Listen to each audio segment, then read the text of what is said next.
1, 2, 3, go! Wala ko yan.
Class, as you can see, I am a new teacher, so I don't have any idea of who any of you are. So I'd like you all to introduce yourselves, starting with you.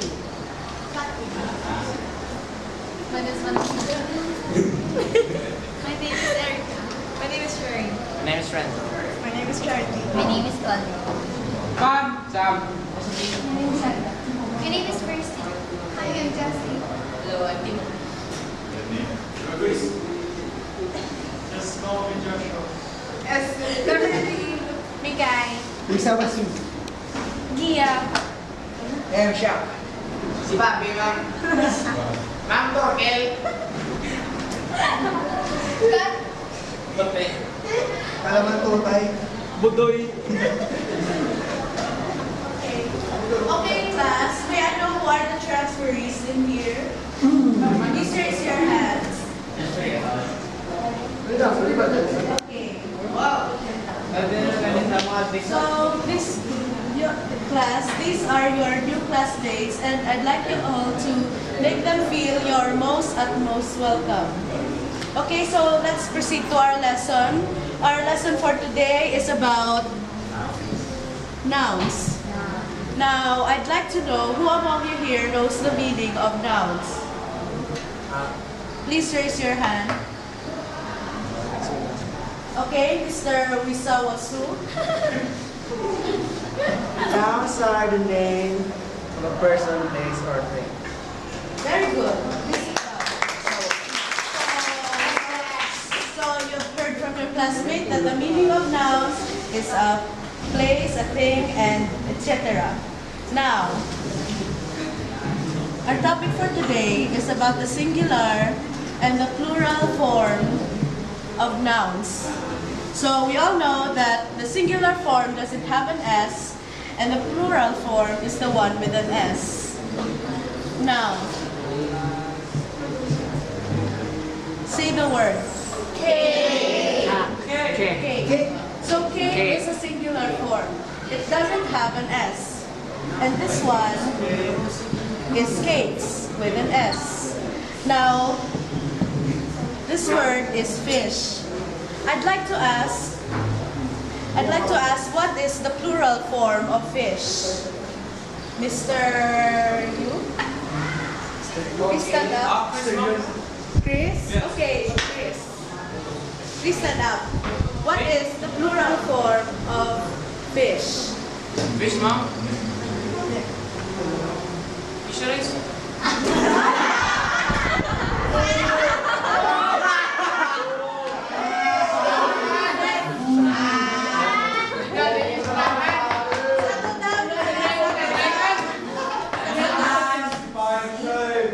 Okay, we all know that Mr. Chris here has made a mistake, so let us not rub it in his face. So, wait. I have an important meeting to go to. only for just a few minutes or maybe a few moments, so please bear with me. Just please settle down, behave, and I will go out.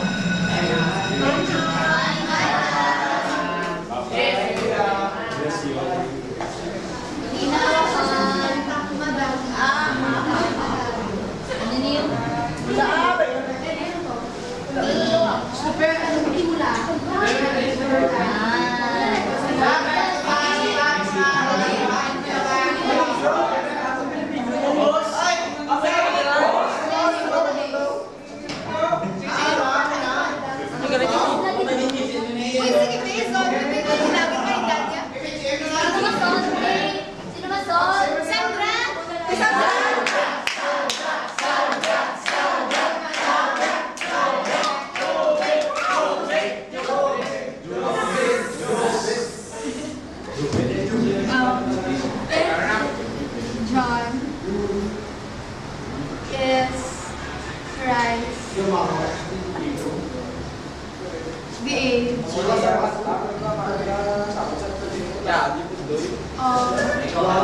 years.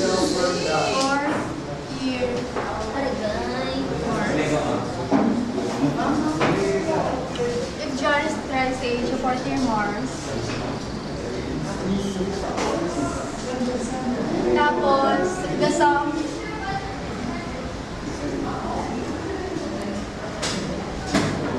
of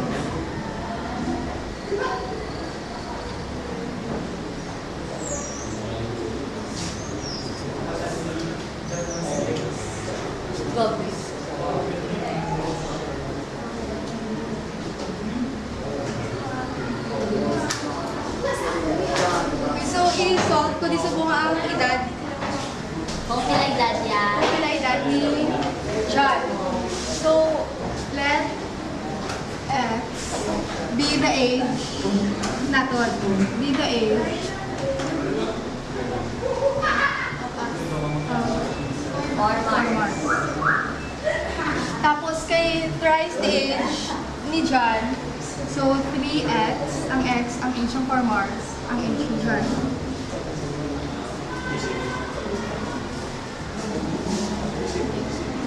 So, ang sum niya is 64.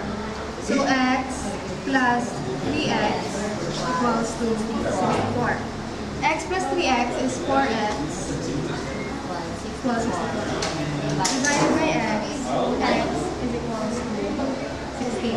So, 16 na gidman tanan. Uy, di ba divide 4? Di ba dapat divide 4? Okay, so divide 4 para ma-eliminate ang coordinate. So, x plus 2, 16. Ang uling age na tanan. Tapos, ang age ni John, 3 times 16. So, 16 times 3. 16 then 34. 6 to 18, 48. Pila? Uy, mga 48. Kalkyo. 48! 48! Pinahaw! Lumalam sa position na naman. Wala, 48 ka na! 48 ka na?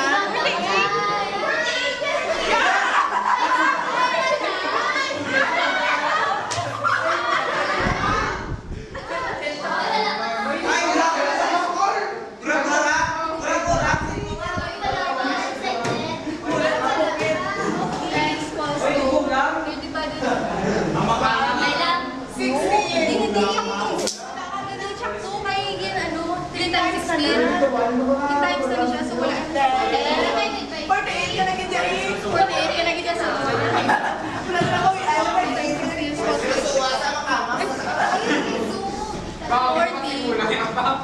40.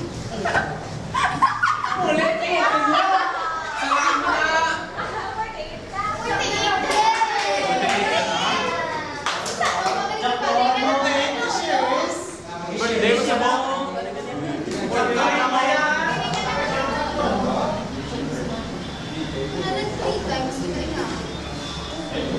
Hindi ko lang. Gusto rin. Plus x equals 64. Substitute ang x. 48. Grabe.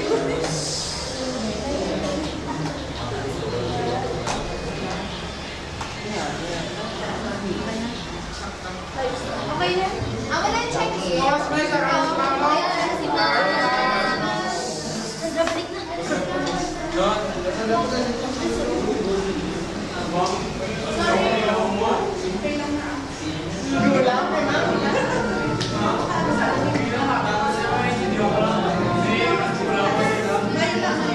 Very good.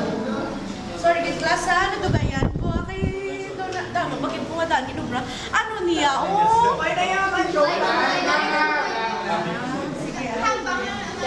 Okay, class. I'm very sorry to say that I have more important things to do, so class dismissed. Thank you very much.